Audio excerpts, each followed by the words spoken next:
Today, let's talk points and miles and what the endgame looks like, and why chances are your endgame is going to involve US-based credit cards. Hey guys, how's it going? This is Daniel, TheLandMiler, and today we're going to be talking about the ecosystem of US-based credit cards and why it's going to be important for you to have them in your endgame. If you're new to the channel, I talk about credit cards, how to fly the world in first and business class, so if you want to level up your travel game and are interested in learning more, definitely give this video a quick thumbs up, subscribing to the channel, and turning on that notification button. So, let's talk US cards and why in the world somebody would want US ones over Canadian cards. Well, for one, US credit cards generally have some of the highest, if not the highest, sign-up bonuses around. Some of these bonuses are so high that they even double or triple some of the bonuses that we have offered in Canada. If we look at cards like the American Express Platinum on the US and Canadian side, the Canadian one offers 80,000 points in the first year, whereas the US one offers 125,000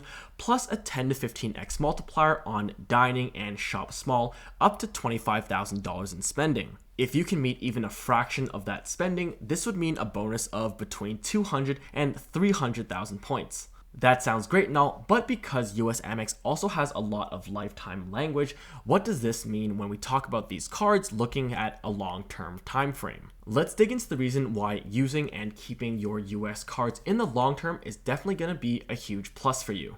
Before anything else, I think one of the major concerns that a lot of people will have is, doesn't the exchange rate and foreign transaction fees, for example, play a big part in terms of my benefits?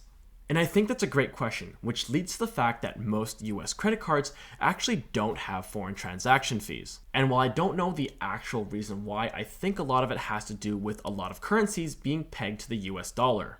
So, if you're out traveling and earning 4 points per dollar on the global dining multiplier on the US Amex Gold, you sure as hell won't have to eat a 2.5% foreign transaction fee, unlike something like the Canadian Amex Cobalt, or practically almost every Canadian credit card. The only thing that's going to be a little bit trickier is actually paying off your US credit cards in which you need USD funding. For that though, there are a lot of applications like TransferWise, for example, which are great for exchanging your Canadian dollars to USD in order to pay off those cards. The other would be implementing a technique called Norbert's Gambit, where you essentially buy and exchange and sell a stock that's traded in both Canadian dollars and USD. For this though, there are a few more steps, so I'll leave a guide in the description box below if you're interested. Now, one of the biggest reasons why the US game is so powerful is their diversity in transfer partners. The amount of transfer partners are pretty much night and day when we compare the Canadian game to the US game. Using American Express Canada as an example, we do see several partners that are crucial to us, like Air Canada's Aeroplan, British Airways Avios, Marriott, and Hilton, but this doesn't even scratch the surface when we compare to the amount of partners that the US game has. When we look at US Amex and Chase, we see partners in Delta, United, Southwest, Hilton, Marriott, IHG, Hyatt, all with cards and bonuses that are worth applying for. They're not just slapping a brand onto a card with no perks to show for it.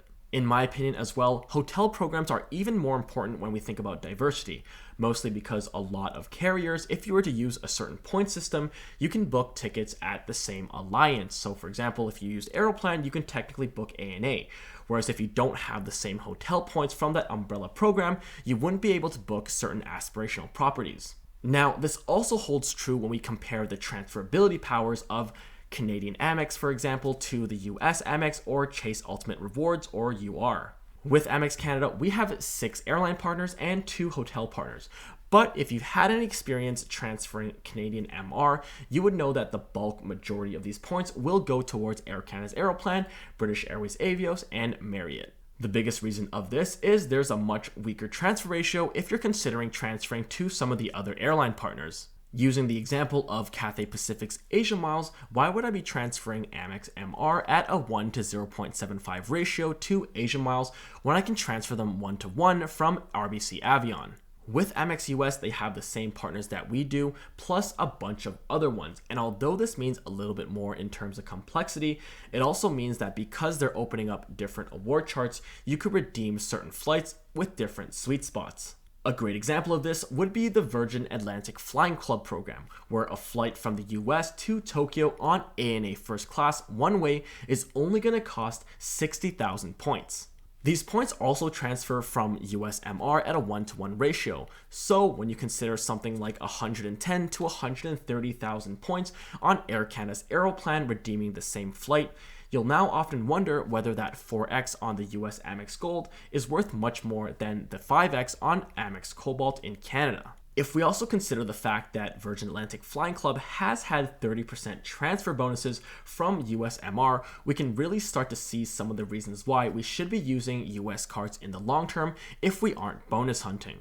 A special case of earn rate multipliers would be the Chase Sapphire Preferred and its 3x global dining multiplier. In Canada, you aren't going to see a similar rate, especially because if you are holding a Chase Sapphire Preferred and a Chase Sapphire Reserve, you can redeem those points at 1.5 cents per point. Because of this, you can almost see this as a pseudo 4.5% cashback card when you do dining. Now, if we weren't using these points for cashback and rather transferring out to airline miles, the 3x multiplier is going to be unrivaled if we're using this in Canada and comparing it to Canadian cards. The max you'd normally see on a Visa or a MasterCard is going to be 1 to 1.5x that you would see on TD or CIBC's Aeroplan cards. But because these are Chase points we're talking about, we can essentially still pick and choose which partner we want to send our points off to. But Daniel, I can't be spending tens of thousands of dollars on all of these different cards. I actually just don't have that amount of spending.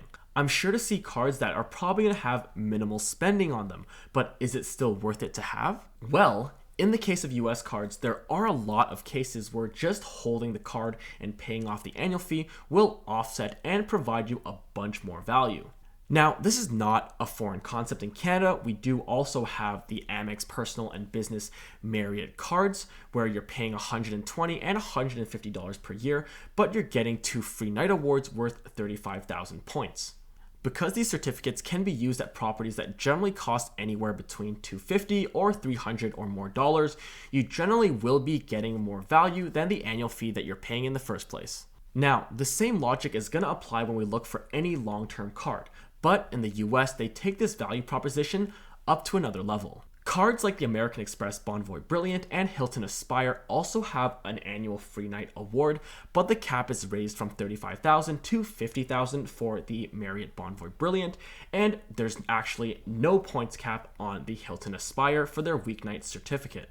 These may be luxury cards with a luxury price tag, often in the several $100 range, but if you consider the fact that both cards do have a hotel credit, this basically means the free night award is coming to you at a discounted price, around $150 USD if you're curious. And when we think about long term, heck yeah, I would pay $150 to stay at a Category 6 hotel. This would generally mean JW Marriott, St. Regis, and Ritz-Carlton properties in a lot of places around the world. Especially with that recent change that we'll be able to add Marriott points on top of a free night award, this will mean that we'll be able to book Category 7 hotels in low or regular season, most of which is being paid off just by that certificate. With Hilton, the free weekend night is even more broken if you consider the fact that you can redeem at no cap, so properties that might cost over $1,000 per night is redeemable just by using this certificate.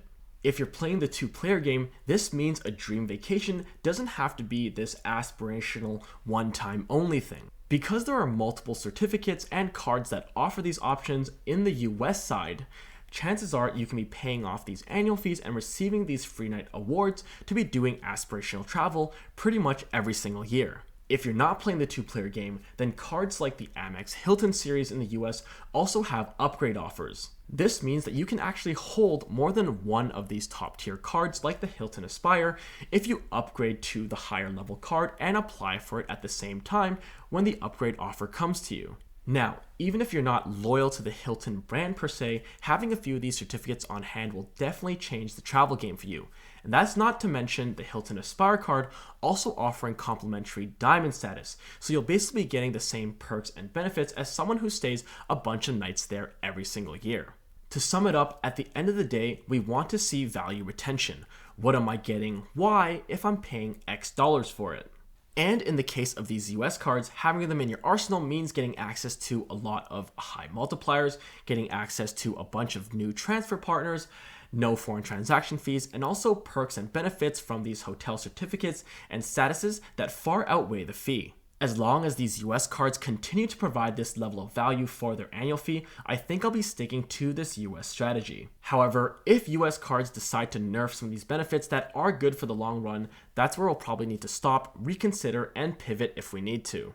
If you're excited about the prospect of US cards, then I've got some good news for you. There are ways that a lot of normal Canadians can actually apply for US-based credit cards. In the upcoming weeks, we're going to tackle the end-to-end process of getting you your first US Amex credit card and building up that credit score so that your end game is going to involve fancy hotels and wining and dining in style.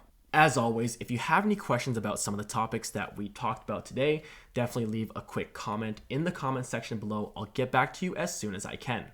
My question for you this time is, if you're already a US credit card holder, what advice would you give for someone who's still on the fence? Let me know down in the comments below. That's all for today, and I'll see you guys in the next video. Peace.